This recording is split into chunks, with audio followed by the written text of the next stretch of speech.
E você tocou num ponto, assim, que eu tenho uma curiosidade muito grande de quem tá realmente vivendo ali números.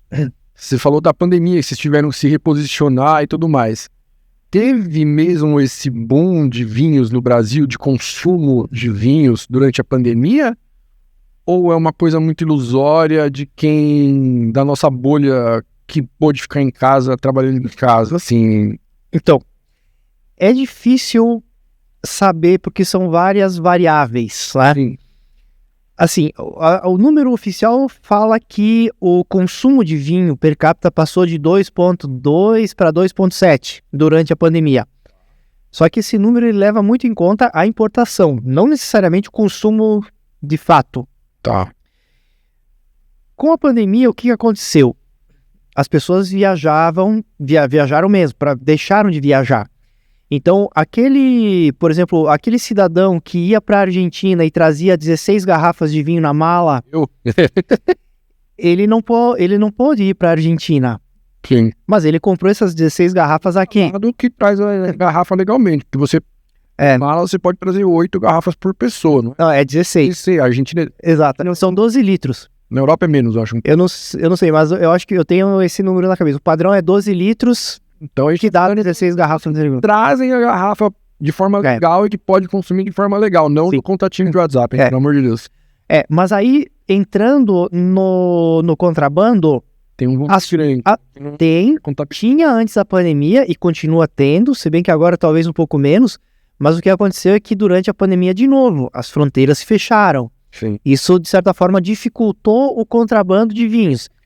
Um caminhão que se pega aí, deve entrar outros 20, 30 aí, né? Infelizmente. Mas então a gente vê isso, então o que os números indicam que teve um aumento de consumo, mas é difícil realmente saber se as pessoas, porque todo mundo falava, o pessoal tá trancado em casa, não tem o que fazer, vão tomar vinho. Agora você imagina, um pai de família trancado em casa sem saber se vai ter dinheiro amanhã, sem saber se vai continuar empregado amanhã, porque todo mundo... O cara... Bolha de informação. O cara realmente ia torrar dinheiro com vinho. Certo. Então, é uma história que é bonita na mídia, nos números, mas na prática não dá para realmente saber se aconteceu. E hoje os números reais mostram que o consumo está um pouco acima do pré-pandemia, então estaria ao redor de 2,3, mais ou menos 2,4 litros per capita. E então, basicamente é isso, né? Mas, de novo, não dá para saber até que ponto o contrabando diminuiu, enfim, uma série de fatores. E aí nós temos algumas tendências, e uma tendência que eu achei muito bacana, e que eu acho que essa a gente consegue realmente confiar, porque mostra os números dos vinhos importados, é o aumento de vinho branco, tá? Então, o aumento, nos últimos 5 anos, o vinho branco ele passou de, se eu não me engano, 17% da fatia para 22% da fatia dos vinhos importados, né? Ele pegou bastante, basicamente pegou bastante espaço do vinho tinto. O rosé ainda é muito... O rosé é menos que branco, todo mundo fala do boom do rosé, só que nós vemos números muito estáveis. O rosé continua aí com... sei lá, 2% do... E super coringa de alguns rosés. Você pode sair de um peixe para uma carne, assim, que vai numa boa. Você tem dificuldade de saber que vinho levar, às vezes você leva um rosé. Vai lindo, né? Exatamente. Tá, mas assim, saindo então dessa ideia, mas indo pro mercado em si. Você acha que a pandemia trouxe novas formas de se relacionar com o consumidor?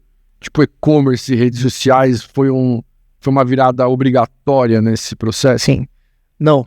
Total, para muitos negócios foi, inclusive para a Decanter. Então, de novo, a Decanter era muito conhecida pelo trabalho on-trade, né? A Decanter, assim, nós éramos muito fortes em restaurantes, cartas de vinho, lojas especializadas, mas principalmente restaurantes. Durante a pandemia, o comércio de vinho no restaurante, ele praticamente deixou de existir.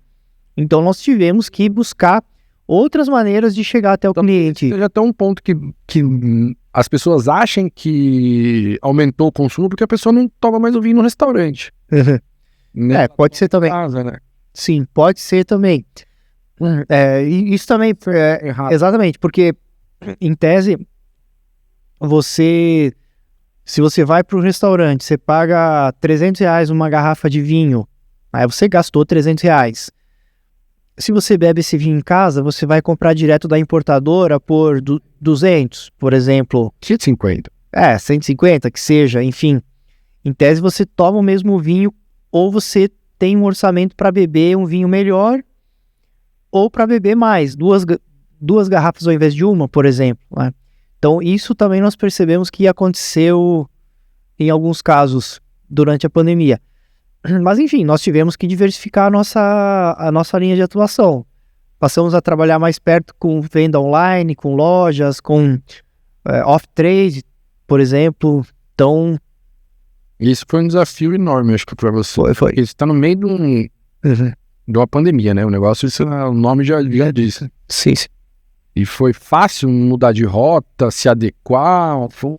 Olha, fácil não foi, mas nós saímos da pandemia fortalecidos. Eu acho que um grande trunfo que a Decanter tem são os parceiros em muitas cidades. Então essas pessoas, elas acabam sendo os nossos representantes em uma determinada área geográfica, e nessa área eles atuam em diferentes diferentes canais de venda. Eles podem vender para restaurante, eles têm venda direta na própria loja, ou eles podem vender também para outras lojas. Então, para nós foi fundamental, porque Essa capilarização. exatamente, foi com essa rede que nós conseguimos atingir o consumidor final, continuar levando o vinho até o consumidor final, apesar de não ter mais o restaurante como a nossa principal via, né?